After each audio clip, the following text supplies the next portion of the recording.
அனைவருக்கும் வணக்கம். தமிழ்நாட்டுல மழைக்கால சட்டமன்ற கூட்டத்தொடர் நேற்றுல இருந்து தொடங்கப்பட்டிருக்கு. இன்னைக்கு கூட்டம் நடைபெற்றது. கூட்டம் நடைபெற்றதுல அதிமுக எம்எல்ஏக்கள் அத்தனை பேரும் இபிஎஸ் உட்பட எல்லாருமே கருப்பு பேட்ச் அணிஞ்சிட்டு வந்திருக்காங்க அந்த கையில. அது கூட பிரஷர் பாக்குற மாதிரி இருக்கு அப்படின்னு சொல்லி விமர்சனம் பண்ணிட்டாங்க.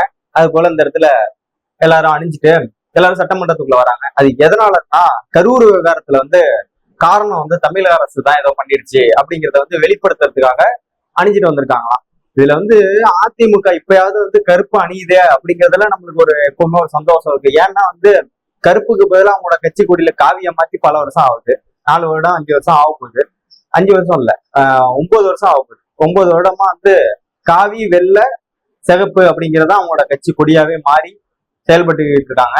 அதுல பாத்தீங்கன்னா எடப்பாடி பழனிசாமி அவர்கள் எங்க போனீங்கனாலும் என்ன பேசணும், எப்படி நடந்துக்கணும், நம்ம எதிர்கட்சி தலைவர் அந்த பதவிக்கு எப்படி மரியாதை கொடுத்து முதல்ல பேசணும் அப்படிங்கிறது தெரியாம எடுத்தோடனே தமிழ்நாடு அரசு மேல பல குற்றச்சாட்டுகளை வைக்கிறாரு. என்னென்ன வைக்கிறாருன்னா, கரூர் மரணங்கள்ல எப்படி நீங்க 20,000 ரூபா எல்லாருக்கும் உடற்கூறாய்வு செஞ்சீங்க அப்படின்னு கேக்குறாங்க. அது தமிழ்நாடு அரசு சார்பா தெளிவான விளக்கம் கொடுத்திருக்காங்க. சின்ன குழந்தைக்கு கூட புரியும். 3 டேபிள் அங்க இருந்துச்சுன்னு சொல்றாங்க. அதே போல 22 மருத்துவர்கள் அழைத்து வரப்பட்டாங்க அப்படின்னு சொல்றாங்க. 20,000 ரூபாய்லாம் பண்ணல, நைட்ல இருந்து அடுத்த நாள் காலைல வரைக்கும் பண்ணிருக்காங்க. 22 பேர் 41 உடலை பண்ண முடியாதா?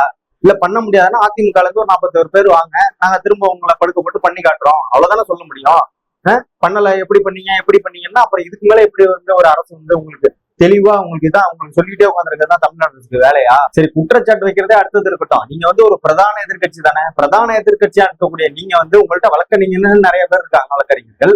அந்த வழக்கறிஞர்களை வச்சு வழக்கு தொடரலாமே. இது போல இதுல எங்களுக்கு சந்தேகம் இருக்கு, இதை திரும்ப ரீபோஸ்ட்மார்டம் பண்ணணும், அவங்க அப்ப போஸ்ட்மார்டம் பண்ணாங்களான்னு எங்களுக்கு டவுட்டா இருக்கு, இல்ல பண்ணதுல குளறுபடி இருக்கு அப்படின்னு சொல்லி 41 உடலையும் நீங்க திரும்ப மீட்டெடுத்து பண்ணலாமே. ஏன் பண்ண மாட்டேங்கிறீங்க? சும்மா அரசியல் பண்ணணும்ட்டு நானும் பெரிய ஆளு அப்படின்னு காட்டிக்கிறதுக்காக சும்மா தமிழக அரசு மேல பழி போடணும், நம்ம விஜயோட கூட்டணி வைக்கணும் அப்படிங்கறது முதலமைச்சரே தெளிவா சொல்லிட்டாரு. நீங்க தாவேக்காவோட கூட்டணி வைக்கணுங்கிறதுனால சப்போர்ட் பண்ணி எடப்பாடி பழனிசாமி அவர்கள் பேசுறாரு. நீங்க எந்த கூட்டணியில வந்தாலும் மக்கள் உங்களுக்கு சரியான பதிலடியை தருவாங்க 2026ல அப்படின்னு சொல்லி தெளிவா சொல்லியிருக்காரு. நீங்க கூட்டணி எப்படியாவது அமைச்சிடணும், நம்மள விஜய் எப்படியாவது நம்ம தூக்கி நம்ம கைக்குள்ள வச்சுக்கணும் அப்படின்னு நினைக்கிறாரு எடப்பாடி பழனிசாமி. ஏன்னா டெபாசிட்டே வாங்காத அதிமுகன்னு நல்லா தெரிஞ்சுக்கிட்டாரு எடப்பாடி பழனிசாமி. அதுக்குதான் இந்த அணில் குஞ்சு ஓட்டைகளையாவது எப்படியாவது கைப்பற்றிடுவோம், நம்ம ஏதாவது முடிஞ்ச அளவு முட்டியும் போது எதிர்கட்சி தலைவராவது உட்காருவோம் அப்படின்னு பாக்குறாரு. ஆனா இதுல ஒரே ஒரு சிக்கல் என்னன்னா, அவரும் முதலமைச்சர் ஆகணுமா, இவரும் முதலமைச்சர் ஆகணுமா? இவர் துணை முதலமைச்சராகவும் இருக்க மாட்டாரு, அவரும் துணை முதலமைச்சராக இருக்க மாட்டாங்க. 2 பேருமே முதலமைச்சர் நாற்காலியை தான் தேர்ந்தெடுக்கிறாங்க. அதுக்காக என்ன 2 சட்டசபையை வைக்க முடியும், ஒரே இதுல 2 சேர் முதலமைச்சர் வைக்க முடியும் தமிழ்நாட்டுக்கு? யாராவது ஒண்ணுதானே வரணும். இதுதான் உங்களுக்குள்ள இப்ப உள்ள பிரச்சனையே. கூட்டணி அமைறதெல்லாம் அடுத்த விஷயம். கூட்டணியை ஒரு அமைஞ்சிட்டுன்னு வச்சுங்க ஒரு 90%. இதுல முக்கியமான பிரச்சனைன்னா இதை கூட்டணி யார் முதலமைச்சர் கேண்டிடேட் அப்படிங்கிறது தான். இபிஎஸ் ஒத்துக்குவாரா? அதுக்குதான் இவ்வளவு பலதை நடத்திருக்காரு எடப்பாடி பழனிசாமி அவர்கள். விஜய பாத்தீங்கன்னா அதுக்காக தான் எல்லாரையும் ஆக்ரோஷமா பேசியிருக்காரு. அவர் கூட்டணி அமைக்கிறதுன்னு இதுலதான் சிக்கல். எப்படியாவது நம்ம பக்கம் இழுத்தரணும் இதை அப்படின்னு சொல்லி பிஜேபி அதிமுகவும் ரொம்ப முயற்சிக்குது. அதனால இந்த விஜய்க்கு ஆதரவா நம்ம செயல்படுற மாதிரி நம்ம காமிச்சுக்கிட்டோம்னா விஜயோட பார்வை நம்ம பக்கம் கொஞ்சம் திரும்பும் அப்படின்னு எடப்பாடி பழனிசாமி தொடர்ந்து செயல்பட்டு கொண்டிருக்காரு. அதுக்கப்புறம் ஒரு குற்றச்சாட்டு வைக்கிறாங்க. அதிமுகவோட எம்எல்ஏ பேசும்போது, எடப்பாடி பழனிசாமி பேசும்போது அவர்களோட உரையை லைவ கட் பண்ணிடுறாங்க, யாருக்கும் தெரிய மாட்டேங்குது அவர் பேசுறதே அப்படின்னு. ஆமா, உங்களத போட்டுட்டு உட்காந்துருக்கதான் எல்லாருக்கும் வேலையா? நீங்க கண்டதான் பேசுறீங்க. எது உண்மை எது பொய்ன்னு எங்களுக்கு நல்லாவே தெரியும். பொய் பேசுறதெல்லாம் எடுத்து போகணும்னு அவசியமே கிடையாது. நீங்க சட்டமன்ற உறுப்பினர்னா எது வேணாலும் பேசிட்டு வரல முடியாது. நான் தான் சொல்றேன், உங்களோட பிரதான எதிர்கட்சியா இருக்கீங்க. ஏன் உங்கள்ட்ட இருக்கிற வழக்கறிஞர்களை வச்சு இதுல வழக்கு தொடரலாமே, ஒரு பொதுநல வழக்கு தொடரலாமே. இது மாதிரி அதுல சந்தேகமா இருக்குன்னு அதை செய்யுங்க. முதல்ல எதிர்கட்சின்னா அதை செஞ்சு காமிக்கணும். சும்மா நம்ம தான் எதிர்கட்சினா எதிர்க்கிட்டே உட்காந்துருக்கணும் கிடையாது. இதை செய்யுங்க முதல்ல. அடுத்து இந்த ஒரு சம்பவத்தை முக்கியமா செய்யறாங்க. விஜய் மேல செருப்பு வீசப்பட்டது பேச ஆரம்பிச்சு 10வது நிமிஷத்துலன்னு. இது செருப்பு வீசுனது உண்மைதான். நீ என்ன செவுடங்காதுல சங்கூதுற கதையால இருக்கு உங்களுக்கு முதலிருந்து. விஜய் அவர்களை எல்லாரும் கூப்பிடுறாங்க. அவரை பார்க்காதனால மேல இருக்காரு விஜய். அவர் கவனிக்காதனால வேற எதையும் எடுத்து கூப்பிட்டு அடிக்க முடியல, அவரை அடிச்சு கூப்பிட முடியல. அதனால செருப்பு எடுத்து தூக்கி அடிக்கிறானுங்க. உங்க தொண்டர்கள் தான் அடிக்கிறாங்க, வேற யாரும் அடிக்கலையே. வேணா உங்க தொண்டர்களே கேட்டு பாருங்க பக்கத்துல இருந்தவன. அதான் எல்லா வீடியோ எல்லாம் அழகா தெளிவா வந்திருக்கு. எல்லாத்துலயும் பதிவானதுதான். இதை போயிட்டு ஒரு அரசியல் மறுபடியும் செருப்பால் அடிச்சாங்கன்னு ஏன் நீங்களே உங்களை செருப்பால் அடிச்சுக்கிறீங்க? உங்க தொண்டர்கள் தான் செருப்பால் அடிச்சாங்க. ஏன் செருப்பால் அடிச்சாங்கன்னா நீங்க வந்து அங்க நடக்கிறது அங்க எல்லாம் மயங்கி இறந்து கிடக்காங்க. அதை வந்து விஜய் வந்து பார்க்கல, அதனால சிறுபத்தி கேட்கிறாங்க. இது ஒரு கேள்வின்னு எடுத்துட்டு வந்து சும்மா தத்திரம் அழிஞ்சிட்டு இருந்தா அப்புறம் எல்லாரும் வந்து அப்புறம் எப்படி உங்களோட வீடியோ வந்து போட்டு காமிச்சிட்டே இருப்பாங்களா லைவ்ல? அதிமுக வந்து தமிழ்நாட்டு மக்கள் மேல அப்படியே அதிக பாசமா இருக்கிற மாதிரி காமிச்சிக்குது. ஏங்க 41 உயிர் போயிருக்கு. இது வரைக்கும் ஏதாவது நிவாரணம் கொடுத்துருக்கீங்களா? பிரதான எதிர்கட்சி தானே, என்ன நிவாரணம் கொடுத்துருக்கீங்க உங்க கட்சி சார்பா? ஒண்ணும் கிடையாது. ஏன் கொடுக்கல? திருமாவளவன் கொடுத்திருக்காரு 50,000 ஒவ்வொரு குடும்பத்துக்கு. நம்ம அகில இந்திய காங்கிரஸ் கொடுத்திருக்கு. இன்னும் மத்த சின்ன சின்ன கட்சியெல்லாம் கொடுத்திருக்காங்க. திமுக கொடுத்திருக்கு, தாவேகா கொடுத்திருக்கு. ஏன் வந்து அதிமுக கொடுக்கல? அப்புறம் என்ன நீங்க வந்து அப்படியே அந்த 41 மக்கள் மேல அப்படியே உங்களுக்கு அன்பு, பாசம், பண்பு எல்லாம் இருக்கு, எதுக்காக இருக்கு? அதை கொடுக்க முடியல. முதல்ல யோக்கிய மாதிரி பேச வேண்டியது எல்லாமே நம்ம பெரிய ஆளு அப்படிங்கிற மாதிரி. உங்க பருப்பெல்லாம் வந்து தமிழ்நாடு மக்கள்கிட்ட என்னைக்குமே எடுபடாத தலைவரை. இந்த கரூர் சம்பவம் எப்பதான் முடிவடைய போகுதுன்னு தெரியல நம்மளுக்கு.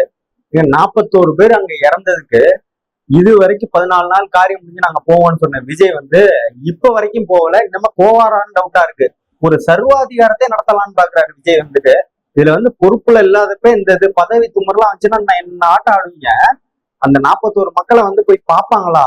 அவங்க எல்லாரையும் ஒரே அரங்குல கூட்ட போறாங்களாம். அந்த 41 பேரையும் அழைச்சிட்டு வந்து இங்க பக்கத்துல வச்சு இந்த மாணவிகளுக்கு எல்லாம் விருது கொடுத்தாருல, அதிக மாணவ மாணவிகளுக்கு அதிக மார்க் எடுத்தவங்களுக்கு கொடுத்தாங்கல்ல, அது போல எல்லாரையும் 41 பேரையும் அழைச்சிட்டு வந்து அங்க கொண்டு போய் இவங்க வந்து பார்த்து ஒரு ஆறுதல் சொல்ல போறாராம்.